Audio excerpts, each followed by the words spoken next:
The map, and you will see at once that Cyprus is an island, a large island. 9,000 square kilometers, the third largest in the Mediterranean. And yet, its landscapes are so varied that visitors and residents alike are under the impression that it is a vast continent. But it's a continent that can be traveled almost completely in just one day. And yet, this uniqueness of Cyprus surely had a hand in shaping the mentality and the cosmopolitan nature of the Cypriots.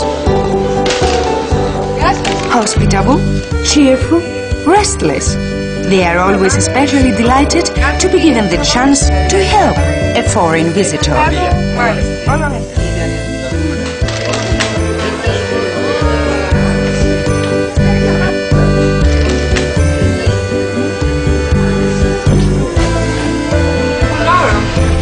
If you came here by air, you may have noticed as you began to descend prior to landing how the clouds suddenly disappear, as if by magic.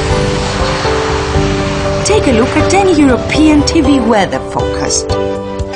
Even when conditions in the broader region are bad, this is how Cyprus looks.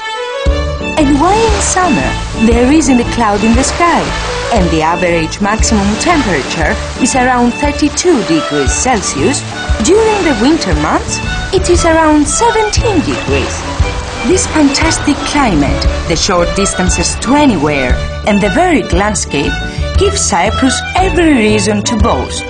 Snow skiing in the morning, water skiing and swimming at midday.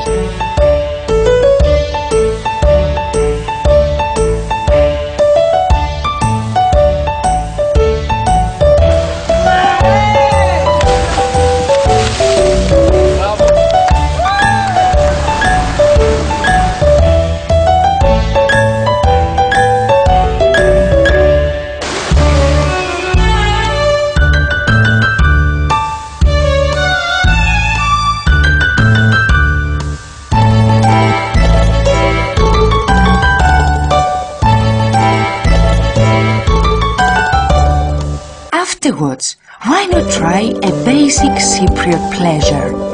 Green olives and a nice big salad for starters. Small red mullet from the waters of Cyprus fried with potatoes as a main course, and ice-cold local beer. All of which brings us to the question of where you should stay. From Polis and Paphos to the west, to Limassol and Larnaca to the south, and Ayanapa and Prodaras to the east, your choice is limitless. You can stay in first-rate 5-star luxury hotels, famous for their location and the service they offer, or in fully furnished self-catering apartments and villas. Then again, you could choose a small, traditional house and live the rustic life firsthand.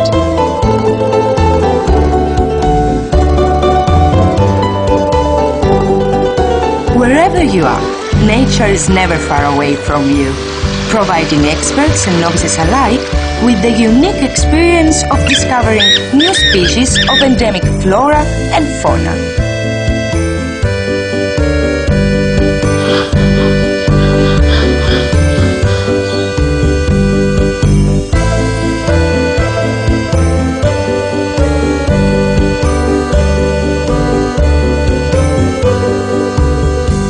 You can also find yourself close to nature by joining an organized walk in one of so many wonderful locations.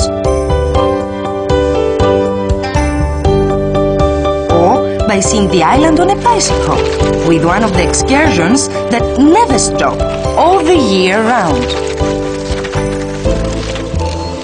Now, here's something to think about. Cyprus might never have existed at all. The whole island emerged from the sea due to the movement of the African and Asian tectonic plates, and the entire process ended a mere 1 million years ago. Hence the myth of Aphrodite, Cyprus's most celebrated ancient goddess, emerging from the foam of Paphos. This is where she was born, amid the waves. Every visitor should come here to pay his or her respects to the goddess. Take a swim too, if you fancy it.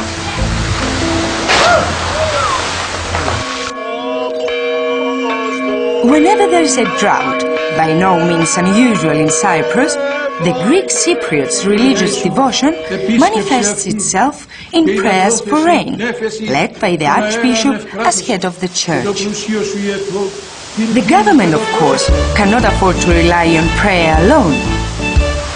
Some 100 dams all over Cyprus control the rivers and streams, blocking them and conserving their waters. And if you happen to be a keen angler of trout or carp, join the club. In Cyprus, they are biting all the year round. This is the archaeological museum in the capital of Cyprus, Nicosia. Every town has its own archaeological museums. In reality, the whole of Cyprus is one big archaeological site. Building contractors, the public works department, villagers and farmers are constantly coming across ancient tombs.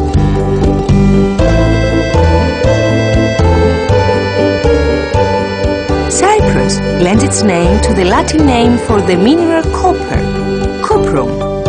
And for 4,500 years, the island was the biggest producer and exporter of copper in the whole of the Mediterranean.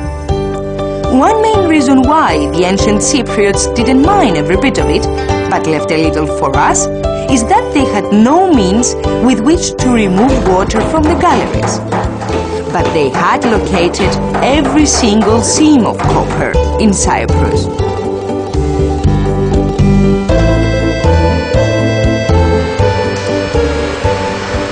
In modern-day Cyprus, antiquity is still present and alive everywhere. And traditions such as pottery making carry on until today.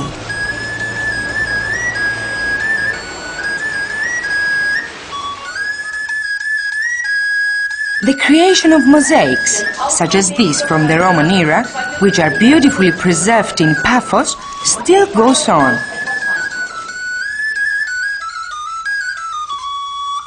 17th centuries of Byzantine art are far more than being mere examples of a dated art form, abandoned in museums.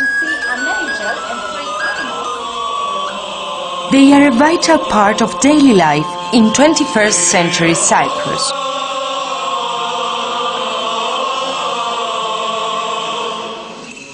Churches and a further 3 archaeological sites are listed by UNESCO as protected monuments and World Heritage Sites.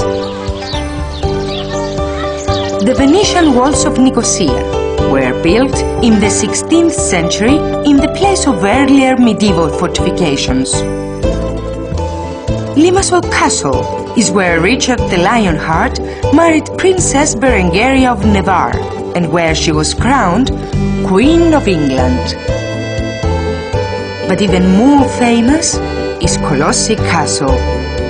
This is where the Knights of St. John produced a very sweet strong wine from the surrounding vineyards, which they exported to Europe. Commandaria. Commandaria has officially been recognized as the oldest named wine in the world and is still exported today, as well as many other Cypriot wines.